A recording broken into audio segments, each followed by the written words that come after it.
না চাইতেই যখন মনের মতো কিছু পেয়ে যাই, সেই আনন্দটা সত্যিই ভাষায় প্রকাশ করা যায় না। কিন্তু সংসারের জীবন সব পাওয়ার সাথেই আনন্দই থাকে না, থাকে দুঃখ, কষ্ট আর হাজারো দায়িত্বও। আজকের ব্লগে দেখাবো এমনই এক নতুন দিনের শুরু থেকে শেষ পর্যন্ত আমি কিভাবে আমার ছোট্ট সংসারটা সামলালাম। আজকের ব্লগটিও তোমাদের ভীষণ ভালো লাগবে। আজকে আবার একটা নতুন দিন শুরু হলো। জানো তো, অনেক সময় আমরা কোনো কিছু না চাইতেই পেয়ে যাই, আর সেই পাওয়ার আনন্দটা সত্যি অন্যরকম হয়। মনে মনে হয়তো ভেবেছি, ইচ্ছা করেছি কোনো একটা জিনিসের কথা, আর হঠাৎ করেই সেটা যদি চাওয়ার আগেই পেয়ে যায়, তখন মনটা আনন্দে ভরে যায়। তবে সংসারের জীবনে সব পাওয়া কিন্তু শুধু আনন্দ নিয়ে আসে না। কিছু কিছু পাওয়ার সঙ্গে অনেক দায়িত্ব, ত্যাগ আর কষ্টও জড়িয়ে থাকে। তবুও জীবন তো এভাবেই চলে, সুখ দুঃখ, হাসি কান্না সব কিছু মিলিয়েই আমাদের প্রতিদিনের সংসার। আজও সকাল থেকে শুরু হয়েছে আমার ব্যস্ততা। ঘর গোছানো থেকে শুরু করে সমস্ত সংসারের নানান ছোট বড় কাজ নিয়ে কেটে যাবে পুরো দিনটা। মধ্যবিত্ত পরিবারের একজন গৃহিণীর জীবন ঠিক এমনই, কাজের শেষ নেই, কিন্তু তবুও এই কাজগুলোর মধ্যেই লুকিয়ে থাকে ভালোবাসা আর তৃপ্তি। তাহলে চলো আজকের পুরো দিনটা তোমাদের সাথে শেয়ার করা যাক। সকাল থেকে রাত পর্যন্ত কি কি কাজ করছি, কিভাবে সংসারের সমস্ত দায়িত্ব সামলাচ্ছি, সব কিছু দেখতে থাকো এই ব্লগে। নমস্কার, কেমন আছো সবাই? আশা করি সবাই খুব ভালো আছো। আমরাও না বেশ ভালো আছি।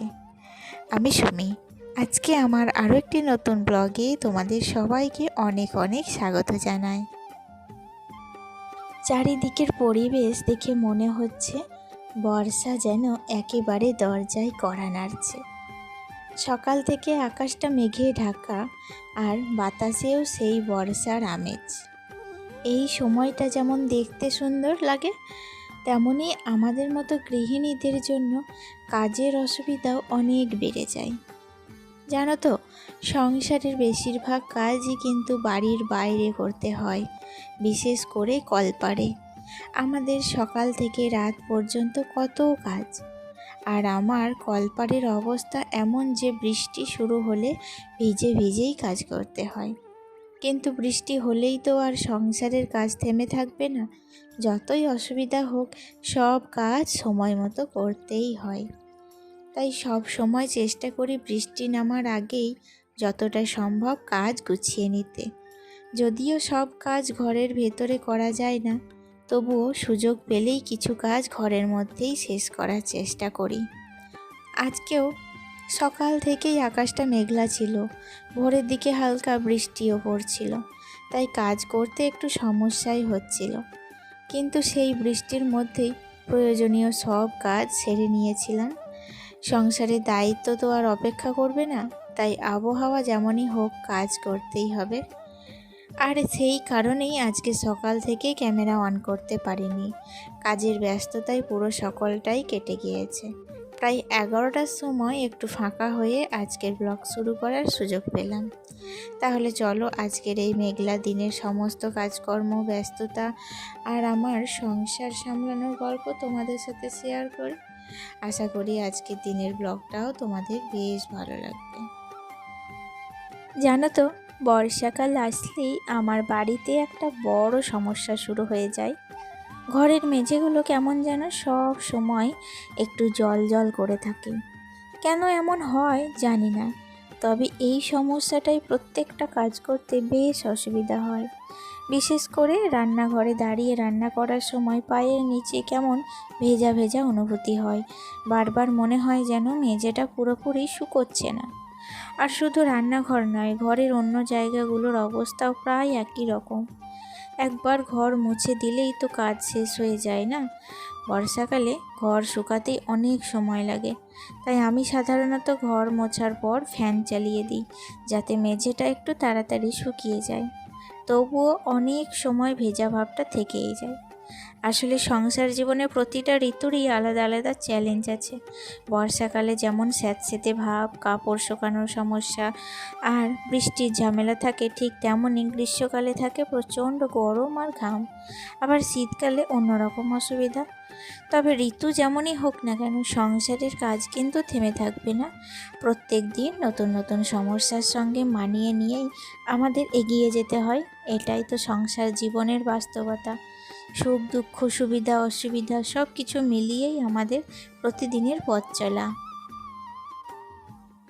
আজকে আবার আমি আগের দিনের মতো সেই ঝোল করব, জানো তো বন্ধুরা। কোন ঝোল অবশ্যই হয়তো যারা তোমরা আমার ভিডিওটি দেখেছিলে তাদের কিন্তু মনে আছে, আর যারা দেখোনি তারা কিন্তু আবারও তারা দেখে নাও। আমি সব রকম সবজি দিয়ে আজকে বানাচ্ছি সেই গন্ধ পাতার ঝোল। আগের দিন কিন্তু সবাই খেয়ে বেশ নাম করেছিল, তাই জন্য আজকে আমার ননদ বাবুকে নিয়ে যখন স্কুলে গিয়েছিল ওখান থেকেই বেশ কিছু পাতা নিয়ে এসেছিল, আর সেই পাতায় কিন্তু আমি আজকে ঝোল বানাচ্ছি। তার সাথে করেছিলাম একটু কেঁদুরি ভাজা, আর এদিকে করেছিলাম একটু ডিমের ঝোল। তো এই হচ্ছে আজকে আমার রান্নার রেসিপি।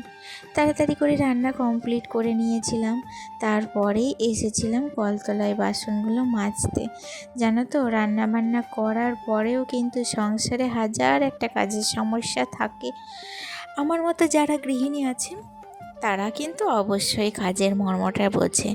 সংসারে কত রকমের কাজ থাকে, কত ধরনের কাজ থাকে, তাই না বন্ধুরা? একটা সংসারে শুধু কি রান্নাবান্নাই কাজ? রান্নাবান্নার বাইরে আরও কত রকম কাজ থাকে বলো তো।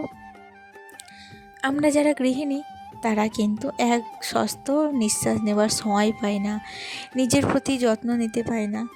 আগেরকার কথাগুলো মনে পড়লে ভীষণ মিস করি সেই দিনগুলো, জানো তো। আগে না সকালবেলায় ঘুম থেকে উঠে চুল না আঁচড়ালেই হতো না, এতটাই পরিমাণে কিন্তু একটা নেশা ছিল। এখন সেসব কথা ভুলেই যায়। আগে আগে নেল পালিশগুলো হাতে একবার পরতাম, তারপরে সেগুলোকে তুলে আবার আরেক ধরনের নেল পালিশ পরতাম। আর এখন একবারই পরার সময় পাই না, তাই না? যাই হোক, সংসারে যখন একবার চাপ নিজের কাঁধে পড়ে যায় তখন বাচ্চা মানুষ করা, বাচ্চার প্রতি দায়িত্ব কর্তব্য সব কিছু পালন করা, এগুলো করতে করতেই না নিজের প্রতি দায়িত্ব কর্তব্যটা কোথাও যেন একটু হারিয়ে যায়। সেটা করার জন্য আর আমাদের কাছে একটুও সময় থাকে না।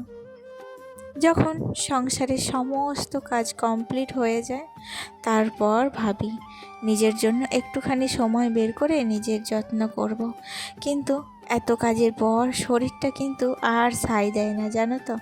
শরীরটা তখন মনে হয় থাকা যেমন আছে তেমনটাই ভালো, একটুখানি যদি রেস্ট নিই সেটাই বরং আরাম হবে। এই কথা ভেবে তখন আর নিজের প্রতি যত্ন নিতেও কিন্তু ইচ্ছা করে না। যাই হোক, এদিকে রান্নাঘরটা পরিষ্কার করে নিলাম, আর এখন এসেছি ছাদে। আসলে সকালের দিকে বৃষ্টি পড়ছিল, আকাশটাও মেঘলা ছিল। জামা কাপড়গুলো তারপর এসে মেলে দিয়ে গিয়েছিলেন। এখনও বেশ কিছু জামা কাপড় ভেজা হয়ে রয়েছে, আর যেগুলো শুকনো সেগুলো তুলে নিয়ে যাচ্ছি। মেঘলা আবহাওয়া হলেও গরমটা ভীষণ পরিমাণে ধরে রয়েছে, জানো তো। এত কিছু কাজ করার পর প্রচণ্ড পরিমাণে ঘেমে গিয়েছিলাম, তাই এখন যাব স্নানে। আর এই দুপুর পর্যন্ত আজকের ব্লগটি আমার থাকছে বন্ধুরা। দেখা হচ্ছে নেক্সট ব্লগে। তোমরা ভালো থেকো, সুস্থ থেকো, আবার আসবো, টাটা।